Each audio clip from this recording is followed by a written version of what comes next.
Welcome to the chapter on photo correction. We're going to begin our discussion on color management. Now, first of all, monitor color, because it's lit up, is going to look brighter than printed color. Second, the gamut or the range of colors that's displayed or printed is different for RGB than for CMYK. So not all the colors can be displayed on screen can be printed and vice versa. And third, when you convert from RGB colors to CMYK for printing, you're moving from a 3-color to 4-color system in which black is actually substituted for the other 3 colors. Now, what does this mean?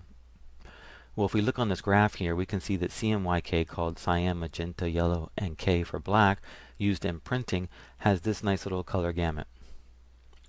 Okay, sRGB, a more restrictive color space than Adobe RGB, has this color space, as you can see here. Now, one up from that would be Adobe RGB 1998. This has a wider color space and can basically encompass the other two. Now, sRGB is a color space used for your digital camera, for the web, for your monitor, and I believe for your scanner. So as we can see here, that sRGB cannot produce colors that CMYK can over here, and vice versa.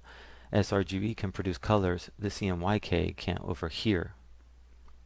So the next thing we have to have is to make sure that all these colors are talking to each other the same way.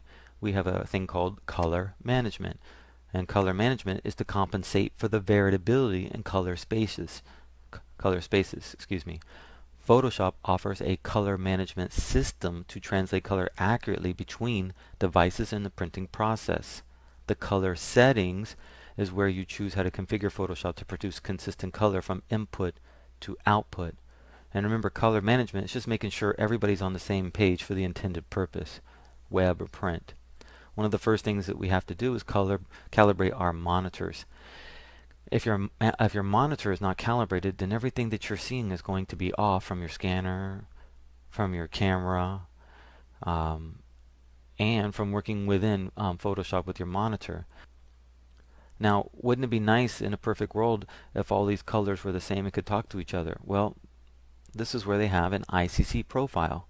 The ICC profile is to compensate colors characteristics according to the CIE lab standard, designed to help produce colors accurately. Now, the CIE lab has a color space that can encompass all of these colors and imaginary colors. Yes, imaginary colors, colors that can't even be reproduced. And what this does is the CIE lab says, hey, I'm going to tell you that this is red. Now, I know the red on this monitor is different from this red on the printer, which is different from this red on the camera, and I know it's different from the red on the other camera.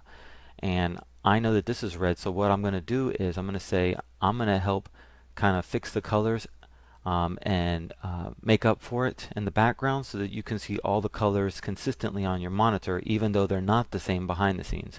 And that's basically what the ICC profile does.